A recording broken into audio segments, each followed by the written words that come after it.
प्रवास मी माननीय राज्यपाल महोदयांचं पुन्हा एकदा या ठिकाणी आभार मानते आणि थांबते. धन्यवाद. जय हिंद, जय महाराष्ट्र. सन्माननीय सदस्य शशिकांतजी शिंदे. सभापती महोदय, ताईंचं मी भाषण ऐकलं. खरं म्हटलं ताई आमच्याकडे होता तेव्हा असाच रुबाब होता. बरं, ठीक आहे. सभापती महोदय, माननीय महामहिम श्री आचार्य देवव्रत या राज्यपालांच्या असलेल्या भाषणासाठी माझं मत मांडण्यासाठी मी उभा आहे. खरं म्हटलं तर राज्यपालांच्या नावामध्ये आचार्य आहे, देव आहे आणि व्रत पण आहे. या राज्यपालांच्या नावामध्ये एवढ्यासाठी मी मुद्दाम उल्लेख केला की देवाच्या असलेल्या नावातून त्यांनी हे राज्याची जी चित्र, सरकारचं चित्र, भविष्यात सरकार काय करणार याच्या संदर्भातला उल्लेख केला. या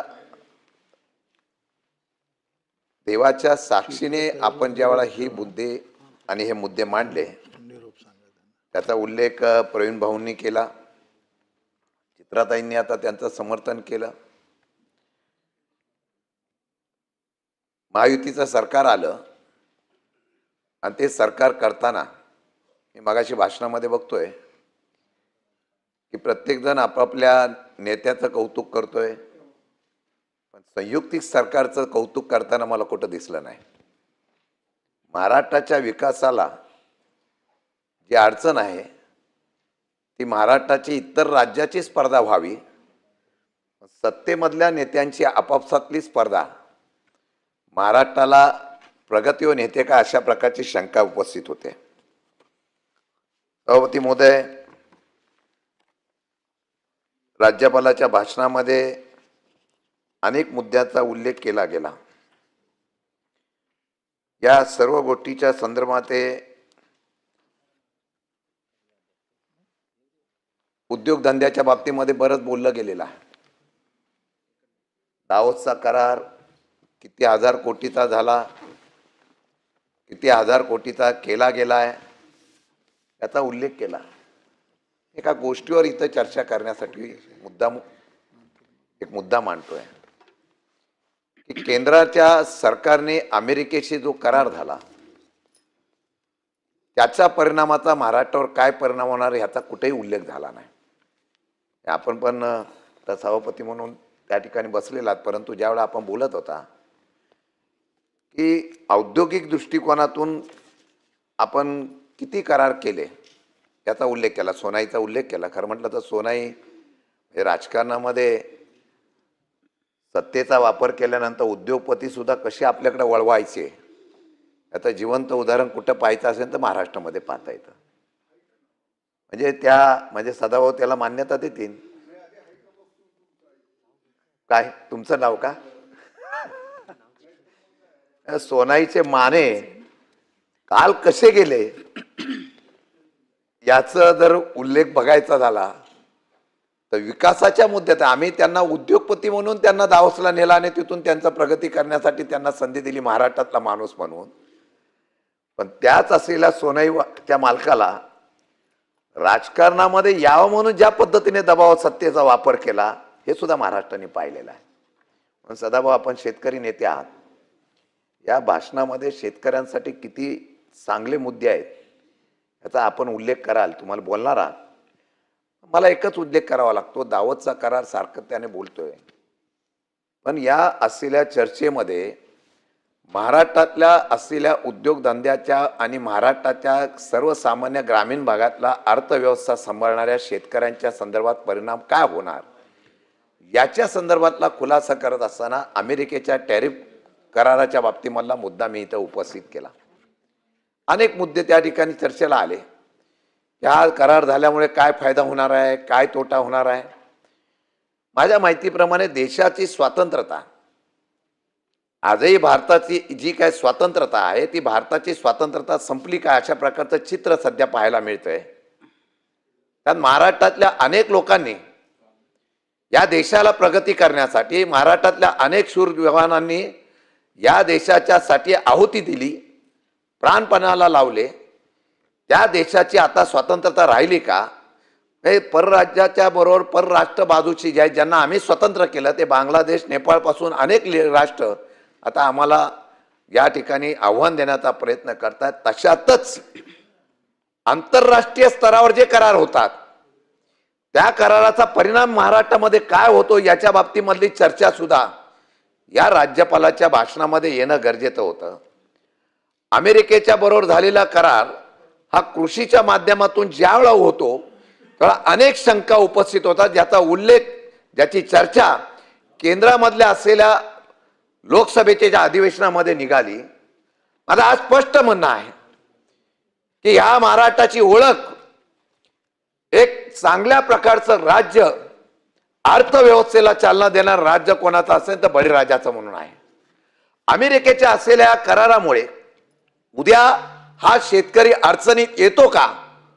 मग असे करार करून या देशाचा, राज्याचा फायदा होतो का, याचा सुद्धा निश्चितपणाने चर्चा करणं गरजेचं आहे. सदाभाऊ, अमेरिकेचा करार झाल्यानंतर त्याला 0% आपण कर आकारणार आहात आणि ज्यावेळेला 0% कर आकारले गेले तर जे बलाढ्य राष्ट्र आहेत, ज्याची आर्थिक सुबत्ता आहे, ते त्या धंद्याला, त्या व्यवसायाला चालना देतात, शेतकऱ्यांना फार मोठ्या प्रकारे सबसिडी देतील. आपल्याकडे 18% GST आहे. परराष्ट्रातली आलेली जर त्या ठिकाणची ही शेती उत्पन्न, त्याच्याबरोबर असलेले इथेनॉल पासून अनेक प्रकल्प, कारखानदार आहेत, इथं शिवेंद्रराजे बसलेले आहेत. भविष्य काळामध्ये कारखानदारीचा प्रश्न येताना इथेनॉलचा प्रश्न भविष्य काळामध्ये उभा राहू शकतो. मक्यातून इथेनॉल होतो, अनेक प्रश्न आहेत, त्याच्यावर उद्या आम्ही बोलू. आज मी त्याच्यावर सांगणार नाही. पण राष्ट्र आणि राज्याच्या प्रगतीचा आराखडा देताना भविष्यकाळातली संकटं सुद्धा ह्या राज्याच्या असलेल्या प्रमुखांना कशी दिसली नाही हे सांगणं कर्तव्य होतं, म्हणून मी ह्या ठिकाणी त्याचा उल्लेख केला आहे. उद्या मी त्याच्यावर आम्ही 260ची चर्चा टाकलेली आहे, त्याच्यावर आम्ही सांगू शेतकऱ्यांची कशी भविष्य काळामध्ये दुर्दशा होणार आहे, कसे शेतकरी अडचणीत येणार आहे, कारखाने कसे अडचणीत येणार आहे. मग एक उद्योगपती, 2 उद्योगपती सांभाळण्यासाठी, दावतचा करार करण्यासाठी अनेक लोकांना पायघड्या घालतात. पण राज्याचा असलेला जो शेतकरी, राज्यातले असलेले उद्योगधंदे, आपण इतके उद्योगधंदे आणण्याचा घोषणा करता, पण इथले उद्योगधंदे बंद पडलेत. त्याच्यावर किती बंद पडले, त्याच्यावर काय झालं, त्याच्यावर कोणी आलेख दिलेला नाही. आम्हाला खुलासा यावा की इतके राष्ट्रामध्ये, इतके परदेशात जाऊन आम्ही उद्योगधंदे आणले, पण या राज्यामध्ये असलेले चालू उद्योगधंदे किती बंद पडले.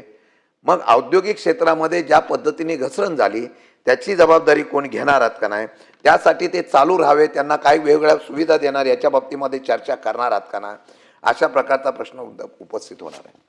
सभापती महोदय, या ठिकाणी आपण जर बघितलं तर 70,50,000 कोटीची गुंतवणूक झाल्यानंतर 50 लाख इतके प्रत्यक्ष नोकऱ्या उपलब्ध होतील अशा प्रकारे सांगते. मी ह्या नोकऱ्यांचं बोलतच नाही. या राज्यामध्ये मंत्रालयापासून या विधिमंडळापर्यंत कॉन्ट्रॅक्ट सिस्टीम चालू आहे. परवाच्या दिवशी मुख्यमंत्र्यांनी सांगितलं 70 ते 75,000 लोकांची नोकर भरती होईल. मगाशी माझ्याकडे एक निवेदन द्यायला शिष्टमंडळ आलं होतं.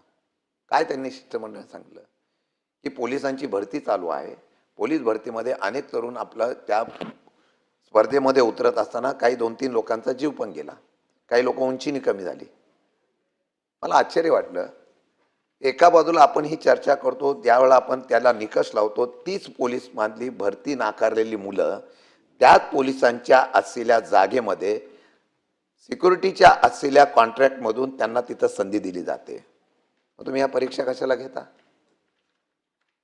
या सरकारमध्ये तुमच्याकडं आजही लाखोच्या जागा रिक्त असताना त्या जागा भरती केल्या तर बेरोजगारीचा प्रश्न उपस्थित राहणार नाही ना. पण जिथं जागा उपलब्ध आहे तिथं भरती करायची नाही आणि स्वप्न तर अशी दाखवतात की 70 लाख लोकांना आम्ही नोकऱ्या उपलब्ध देणार आहे. माझा प्रश्न आहे सरकारला, साधं आम्ही एवढंच म्हणणं करतोय, ते येतील तेव्हा येतील नोकऱ्या. आणि तो कौशल्य विकास एक फार मोठं गाजर तुम्ही दाखवलेलं आहे की 6 महिने प्रशिक्षण घ्यायचं, 7,000 भत्ता घ्यायचा. तो बिचारा बोलतो 6 महिन्यानंतर मी परत इथं परमनंट होईल, त्यानंतर 7 महिन्यानंतर तो बेरोजगार होतो. आकडेवारी फक्त इतक्या लोकांना आम्ही प्रशिक्षण दिलं, कौशल्य दिलं, इतके पैसे खर्च केले, हे आकडे दाखवण्याचा प्रयत्न होतो. परंतु दुर्दैवाने या सर्व गोष्टीचा उल्लेख ज्यावेळेला राज्यपालाच्या भाषणामध्ये येतो, म्हणून मी मगाशी बोलतो, देवाचं नाव असलेल्या राज्यपालाच्याकडून ज्यावेळेला अशा प्रकारचं आपण भाषण करून घेता, त्यावेळेला सत्य परिस्थितीसुद्धा येणं गरजेचं होतं. आणि ती सत्य परिस्थिती या माध्यमातून आम्हाला मांडावी लागते. आम्हाला वाटतं की दुर्दैवाचं आहे. आणि म्हणून ह्या सर्व गोष्टीच्या बाबतीमध्ये चर्चा करत असताना मी मान्य करेल, एकच खातं असं आहे ज्यांनी लोकांसाठी निर्णय घेतला आहे, ते महसूल खातं. जे केलं त्याचं कौतुक केलं पाहिजे. महसूल खात्याने जे काही निर्णय घेतले सर्वसामान्य लोकांसाठी, त्याचं 100% कौतुक झालं पाहिजे. मी बाकीच्या खात्यावर बोलणार नाही, पण त्या महसूल विभागाने ज्याचा उल्लेख इथं केला की जमीन हस्तांतरांच्या बाबतीमधला, विभाजनाच्या बाबतीमधला, भोगवटा क्रमांक 2.1च्या बाबतीमधला असेल किंवा गायरान जमिनी वगैरे, अशा अनेक विषयासंदर्भातून ज्या खात्याने जे काम केलं ना, त्याचं कौतुक करू. म्हणून चांगलं काम केलं त्याचा निश्चितपणाने इथं उल्लेख केला पाहिजे. पण बाकीच्या खात्यामध्ये ज्या पद्धतीने आम्हाला अपेक्षित इथं दाखवलं गेलेलं आहे, तशा पद्धतीचं कुठल्या प्रकारचं आलं नाही, याचा सुद्धा उल्लेख आम्हाला करावा लागतो. सभापती महोदय, या सर्व गोष्टीच्या माध्यमातून बघत असताना आपण सांगितलं, मुख्यमंत्री बळीराजा शेत रस्ते योजना राबवण्यासाठी अंतर्गत शेतकऱ्यांना सध्या जेवढ्या योजना तुम्ही राबवताय ना, तिथे सुद्धा आता तुम्ही राजकारण आणताय. आमदारांना तर, विरोधी पक्षाच्या आमदारांना निधी देत नाही, तुम्ही निकष ठरवलेला आहे. महाराष्ट्रात पहिल्या प्रथम असं घडतंय. आणि हे घडत असताना आता तुम्ही वेगवेगळ्या योजना आणल्या. पानन रस्त्यामध्ये सुद्धा तुम्ही राजकारण आणता. त्या शेतकरी त्याच्या पानन रस्ता असेल त्याला तुम्ही निकष लावताना तो त्या पक्षाचा आहे, तो त्या गटाचा आहे, तो त्या नेतृत्वाचा आहे, म्हणून तिथं पानन रस्ता करायचाच नाही, त्याच्या विरोधात निर्णय द्यायचा. मग हे कशाला टाकता तुम्ही? तहसीलदाराच्या बाबतीमध्ये प्रांत वगैरे ह्या सगळ्यांना अधिकार दिला आणि शेतकऱ्यांच्या बांधापर्यंत आम्ही अशा प्रकारची योजना राबवली. पानन रस्ते मोकळे करण्याच्या बाबतीत मला निर्णय घेतला. ही भीमगर्जना तुम्ही करताय. ही भीमगर्जना करत असताना त्याच्यामध्ये सुद्धा तुम्ही राजकारण आणताय. हे महाराष्ट्राच्या माध्यमातून दुर्दैवाचं आहे. म्हणून मग अशी बोललो, राज्यपालाचं नाव घेतलेलं आहे, त्यांच्या नावात देव आहे. त्या नावात असलेल्या देवाचं नाव घेत असताना, त्यांच्याकडून हे वधवून घेत असताना आम्ही कशा पद्धतीने निपक्षपणाने काम करतो हे तरी दाखवायचा प्रयत्न करायला पाहिजे होता. तो दुर्दैवाने इथं पाहायला मिळालेला नाही. आणि म्हणून आपल्याला या ठिकाणी सांगत असताना कापूस महामंडळाचा तुम्ही उल्लेख केला. काय कापसाची, सोयाबीनची परिस्थिती आहे, माझ्यापेक्षा सदाभाऊ जास्त सांगतील. कदाचित ते त्याचं समर्थन करतील, कारण आता तिथे गेल्यानंतर समर्थनच करावं लागतं, अशा प्रकारची परिस्थिती आहे. सदाभाऊ ऐकत नाही, ते खाली दुसरीकडे बघतायत. परंतु ते आज कापसाला हमी भाव मिळतो का? तर नाही. नाफेडमधून खरेदी होते का? तर नाही. सोयाबीन खरेदी होते का? नाही. परंतु खाजगी व्यापाऱ्याकडून केली जाते, ही सत्य परिस्थिती आहे. फक्त तुम्ही हे पत्रावर आणलेलं आहे, फक्त राज्यपालाच्या भाषणावर तुम्ही हे दाखवलेलं आहे. आणि मला वाटतं की या संदर्भामध्ये आपण निश्चितपणाने एक चुकीचा मुद्दा या ठिकाणी सांगला. आणि हे आपण एक आंतरराष्ट्रीय कृषी विभागाचा आंतरराष्ट्रीय बाजारपेठ करण्याचं काढलेलं आहे सदाभाऊ. मला धोका आहे, कदाचित काही तो योगायोग असेल, माझा अभ्यास कमी असेल. आंतरराष्ट्रीय बाजारपेठचा कायदा करण्यासाठी या सभागृहामध्ये मी जेव्हा भाषणाला उभं राहिलो तेव्हा सांगितलं, काही करून ह्यामध्ये ही बिल मंजूर करा. कदाचित 5 राज्यामध्ये आंतरराष्ट्रीय बाजारपेठ तयार होत आहेत आणि महाराष्ट्रामध्ये 5 असल्या प्रमुख शहरामध्ये आंतरराष्ट्रीय बाजारपेठ तयार होते आहे. एक बाजारपेठ मुंबईची होते, ते पालघरला होते. आणि पालघरला होत असताना टॅरिफचा झालेला करार जो अमेरिकेचा आहे, त्याचा आणि ह्याचा काय एकत्रितपणे संधान आहे का? आणि तो जर असेल तर फार मोठा धोका सर्वसामान्य शेतकऱ्यांना उभा राहू शकतो, अशा प्रकारचं मला या ठिकाणी शंका आहे. आणि म्हणून मला हे सांगत असताना आपण सांगितलंय 2 लाख शेतकऱ्यांना शेती किंवा पीक कर्जाशी संबंधित आपण मुद्रांक शुल्क सूट देण्यात आलं. अरे तुम्ही कर्जमाफीच्या बाबतीमध्ये जाहीर केलं होतं. मला वाटलं होतं की राज्यपालाच्या आजच्या या असलेल्या भाषणामध्ये त्यांनी सांगायला पाहिजे होते की आम्ही योग्य वेळी कर्जमाफी, आज दादा नाही आहेत पण आता दादा बोलायचे की योग्य वेळी कर्जमाफी करू. 2100 रुपये महिलांना, आमच्या भगिनींना निश्चितपणाने देऊ. आम्ही काल सांगितलं होतं, द्या हिंमत असेल तर अजितदादांचं नाव तुम्ही घेताना तर दादांची लाडकी बहीण योजना म्हणून तुम्ही जाहीर करा, अशा प्रकारची भूमिका घेतली होती. परंतु आपण ते न दाखवता फक्त आकडेवारी दाखवण्याचा प्रयत्न केलेला आहे. आता शेती पंपाच्या बाबतीमध्ये सांगितलं, गिनीज बुका, वर्ल्ड ऑफ गिनीज बुकात नाव मिळालं. कृषीला, सौर ऊर्जेला. सभापती महोदय, एखाद्यावर जबरदस्ती लाडून पुरस्कार घेणं ह्याला पराक्रम म्हणत नाही. या राज्यामध्ये कृषी पंपाच्या बाबतीमध्ये अनेक हितप्रतिनिधी आहेत, त्यांना माहिती आहे. शेतकऱ्यांनी मागणी केलेली आहे की पूर्वीच्या सारखे आम्हाला लाईट कनेक्शन द्यावं, वीज कनेक्शन द्यावं. या सरकारने सांगितलं नाही, कंपल्सरी केलेलं आहे, कोणालाही वीज कनेक्शन देणार नाही, प्रत्येकाला कृषी पंपच घेतला पाहिजे. त्याला जागा लागते, त्याला 7 HP वरती कृषी पंपाला सौर ऊर्जाला चालतो का नाही. 10 HP ला तरी आम्ही विनंती केली आज सभागृहामध्ये, 10 HP ला कृषी पंपाच्या मध्ये सौर ऊर्जा चालत नाही असं सांगितल्यानंतर सुद्धा तो बिचारा शेतकरी आजही, ज्याला 10 HP कृषी पंपाची या ठिकाणी मोटर वापरायची आहे, त्याला ते कृषी पंपाच्या बाबतीमध्ये योजना लाभदायी होत नाही. आणि तुम्ही सांगता वर्ल्ड ऑफ गिनीज बुकामध्ये आम्हाला पुरस्कार मिळाला. लोकांची नरड्यावर, लोकांच्या ह्याच्यावर पाय देऊन, शेतकऱ्यांच्यावर पाय देऊन तुम्ही अशा प्रकारचे पुरस्कार घेण्याचा पराक्रम गाजवत असाल तर तुम्हाला तो लखलाभ आहे. आणि म्हणून आपल्याला या संदर्भामध्ये जे काही चुकीचं या ठिकाणी आलेलं आहे सरकारच्या माध्यमातून, त्याच्या पद्धतीचा आम्ही निश्चितपणाने उल्लेख या ठिकाणी करण्याचा प्रयत्न केलेला आहे. सभापती महोदय, मगाशी सांगितलं, खरं म्हणतं तर एकनाथ शिंदे साहेबांनी चांगल्या चांगल्या योजना राबवल्या, ज्याचा उल्लेख अनिल परमाने केला. त्या योजना बंद का केल्या, परंतु एक उल्लेख करतो की रुग्णालयाच्या बाबतीमधली जी काय भूमिका ठरवली होती, त्या भूमिकेमध्ये आपण फक्त आज जो काय रुग्णालयाचा खर्च होतोय, फक्त 5 लाख रुपये तुम्ही दाखवले. ते 5 लाखामध्ये दुर्मिळ अवयव प्रत्यारोपणच्या बाबतीमधला आपण विषय या ठिकाणी सांगितलेला आहे. आपण मंदिरं त्या ठिकाणी 3661 कोटी रुपये आपण मंदिराच्या ठिकाणी देण्याचा निर्णय घेतला. सभापती महोदय, खरं म्हटलं तर पहिल्या भाषणाला सुरुवात करताना छत्रपती शिवाजी महाराज, शाहू फुले, आंबेडकरांचा उल्लेख ह्या सरकारकडून होतो. मी एक पत्र दिलं होतं, त्या पत्रामध्ये मी सांगितलं होतं की या सातारा लातूर महामार्गाला, इथं बाबा आहेत, त्यांचा राष्ट्रीय महामार्ग आहे, पण बाबा तुम्ही शिफारस करा, तो तिथे कडगुण गाव जे आहे ते त्या गावामध्ये ते जन्म ज्योतिबा फुल्यांचा झाला होता, महात्मा ज्योतिबा फुल्यांचा, कर्मभूमी त्यांची वेगळी आहे. माझी विनंती आहे की त्या महामार्गाला महात्मा ज्योतिबा फुले महामार्ग द्यावा, अशा प्रकारची मागणी होती. त्याचा आपण निश्चितपणाने विचार करणं गरजेचं होतं. त्याचबरोबर ब दर्जाचा पर्यटन दर्जा या कडगुण गावाला दिला तर या थोर पुरुषांचं, महापुरुषांची आपण पहिली नावं घेतो ना, तर त्याला निश्चितपणाने ते आपण त्या ठिकाणी न्याय देऊ शकतो, अशा प्रकारचा निर्णय या ठिकाणी पाहायला मिळेल. सभापती महोदय, हे सगळं करत असताना माझं आजही म्हणणं आहे की सत्य परिस्थिती तुम्ही मगाशी म्हणाली आहे, मुख्यमंत्री देवाभाऊंच्या प्रवीण भाऊ तर सारखे नाव घेता, तुम्ही 2-3 वेळाच घेतला, तुम्ही त्यांचा रेकॉर्ड मोडला नाही, पण प्रवीण भाऊने बराच वेळ त्यांची नावं घेतली. आम्ही आठवण करून द्यावं लागतं की 2 उपमुख्यमंत्री आहे, 2 उपमुख्यमंत्री, म्हणजे ते पण काम आम्हालाच करावं लागतंय. पण सभापती महोदय, मला खरंच सांगावं लागतं, सत्य परिस्थिती सांगावं लागते. तुम्ही फार चांगलं सांगितलं.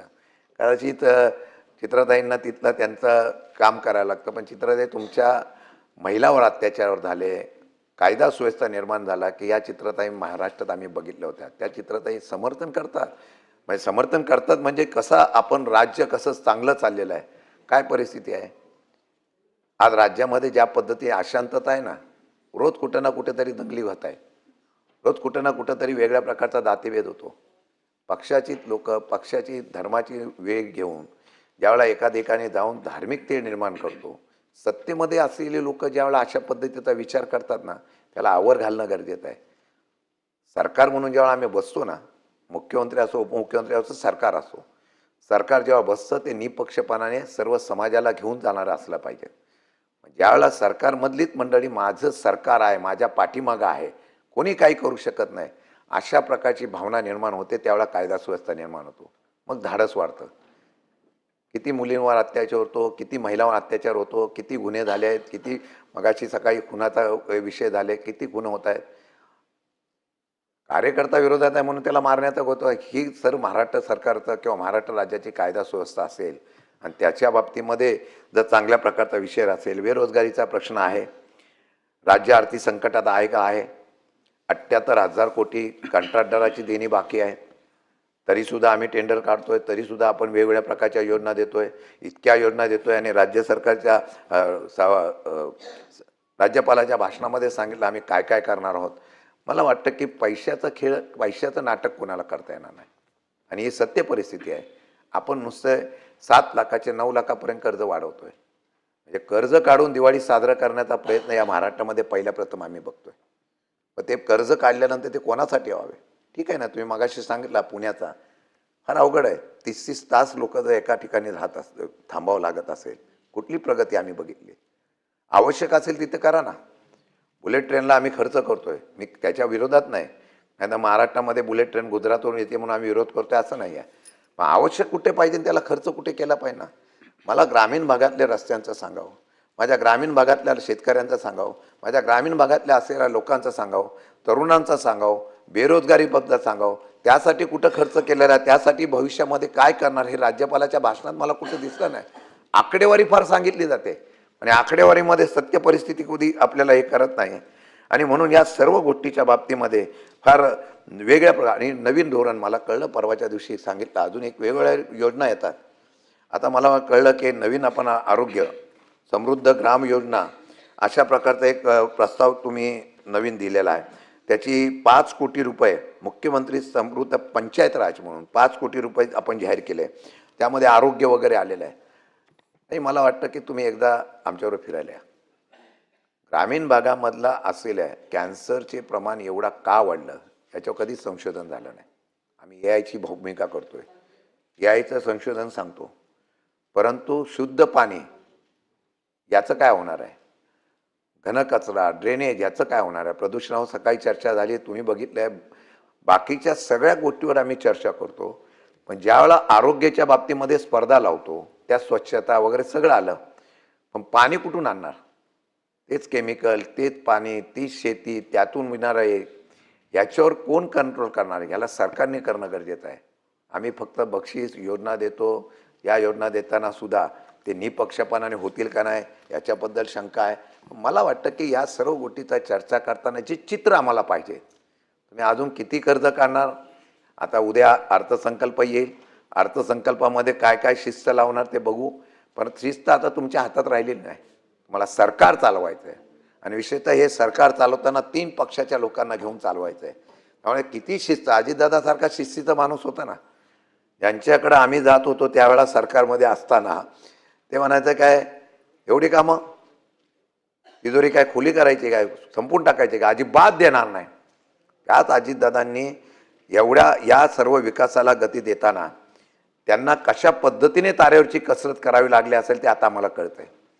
आणि म्हणून हे सर्व बघत असताना राज्य अधोगतीला चाललंय. तुम्ही म्हणताय राज्य प्रगतीवर चाललेलं आहे, काही राज्य अधोगतीला चाललंय. आणि हे सत्य चित्र ग्रामीण भागापासून शहरी भागापर्यंत आलेलं आहे. लोकसंख्या वाढली, लोकसंख्येवर शहरं वाढली, शहरीकरण झालं, सगळं झालं, आम्ही सुविधा देतो म्हणून दाखवतो, पण कुठल्या गोष्टीला प्राधान्य द्यावं याचं नियंत्रणच राहिलं नाही.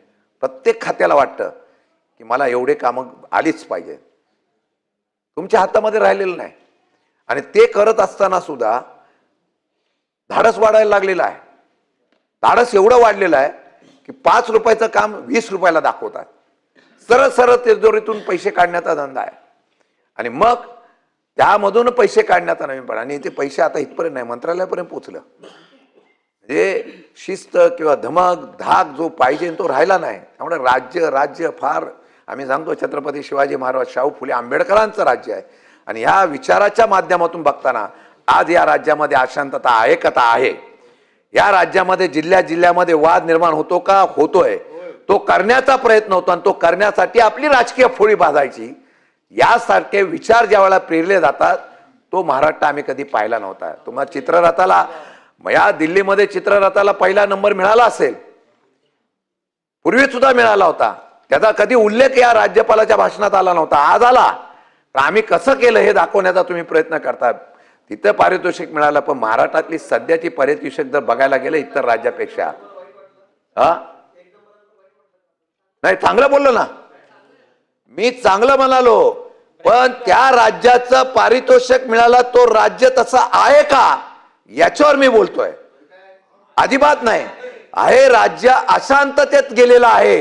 हे राज्य प्रगतीपासून वंचित राहिलेलं आहे. हे राज्य जातीभेदाच्या असलेल्या दरीमध्ये उभं राहिलेलं आहे. आणि ते करण्याचा प्रयत्न होत असताना कायदा सुव्यवस्था मोडलेली आहे. भीती राहिलेली नाही. माझ्या मागे कोणतरी आहे ही भूमिका ज्यावेळेला उभी राहिले, त्यातूनच हे प्रश्न निर्माण झाले आहे. म्हणून हे राज्यपालांचं भाषण जे आहे ते सरकारचं समाधान करण्यासाठी आणि आम्ही काय चांगलं करतोय आणि भविष्यात काय चांगलं करणार. राजनाथ सिंग, आपलं सगळं चांगलं चाललेलं आहे. काल पण तुमचं महानगरपालिकेमध्ये, मगाशी ताई म्हणाल्या, महानगरपालिकेमध्ये जिल्हा परिषद पंचायत समिती सगळीकडे आम्हाला यश आलं. ताई, आमच्याकडे एवढी आर्थिक समृद्धता आता असतील ना, तर आम्ही पण निकाल चांगले लावून दाखवले असते. हा,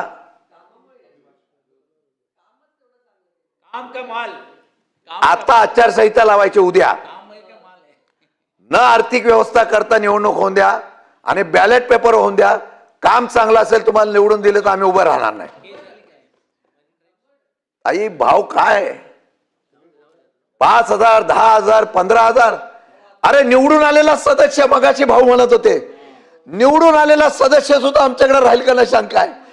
बाबा इथं विचारा, वाईमध्ये एक सदस्य उभा राहिला, 11-10 झाले. 11-10 झाल्यानंतर त्यांनी उपनगराध्यक्षाला उलट बिंदास बोटवरती केलं. त्याला विचारलं, तू डिस्क्वालिफाईड होते. मला सांगितलं तू डिस्क्वालिफाईड होत नाही, तू काळजी करू नको, आम्ही तुझ्या मागाव. आणि हे सांगितलं ते सांगितलं आणि परत तो बोलला काय निवडून तरी करणार आहे. निवडून येण्यापेक्षा मला जे मिळालं ते 5 वर्षात मिळणार नव्हतं, मी बिंदास निर्णय घेतला. आता तो आकडा मी सांगू शकत नाही, परंतु अशा जर निवडणुका झाल्या ताई, अशा जर निवडणुका झाल्या, ते संकटमोचन मागे बसले, त्यांना विचारा. लोकसभेला ते आले नसते तर काय झालं असतं, त्यांना विचारा. सातारला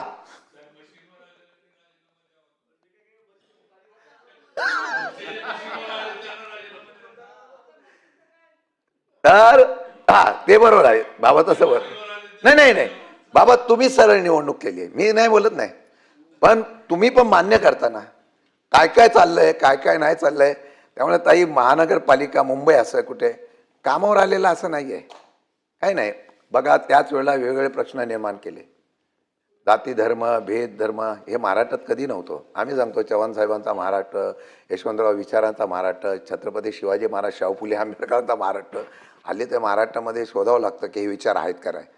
कारण काय करतो आम्ही, राजकीय स्वार्थात. आता काल बघा ना, कोणी कुठं जातो आणि सांगतो हे असं झालं नाही पाहिजे. अरे सरकार आहे का नाही, शासन आहे का नाही, कुठंतरी कंट्रोल आहे का नाही. आणि ह्यामुळे जी काही परिस्थिती निर्माण व्हायला लागलेली आहे ना, त्यातून राजकारण, विकासावर जर तुम्ही निवडून आला, विकासावर जर प्रगती आला, ह्या राज्यपालाच्या भाषणाप्रमाणे हे प्रत्यक्षात तुम्ही करण्यामध्ये यशस्वी झाला आणि त्यासाठी लोकांनी तुम्हाला पाठिंबा दिला, तर निश्चितपणाने महाराष्ट्र त्याचं कौतुक करेल. पण महाराष्ट्र ज्या पद्धतीने तुम्ही या ठिकाणी निवडणुकीचे आराखडे जिंकण्यासाठी करताय, ते सर्वात दुर्दैवाचं आहे. म्हणून या असलेल्या सर्व गोष्टीचा खरंच राज्यपालाच्या या भाषणाच्या संदर्भातून खेद व्यक्त करतो. मगाशी सकाळी मी बघितलं, संजय रावजी आले होते आतमध्ये सभागृहामध्ये. ते आले, ते बिल्ला लावूनच आले. बिल्ला होता, तुम्ही आत आला तेव्हा मगाशी. भाजपचं कमळ होतं ना पक्षाचा, सभागृहात घेऊन आले. अशी परवानगी असेल तर सांगावा. नाही, आम्ही नाही लावत, मी सांगितलं.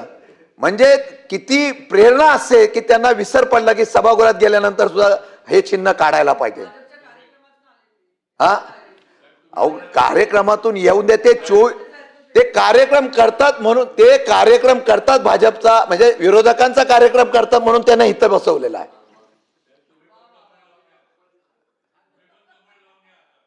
मी तेच म्हणालो, तशी परवानगी असेल तर आम्ही पण गमछे लावून येत जाऊ.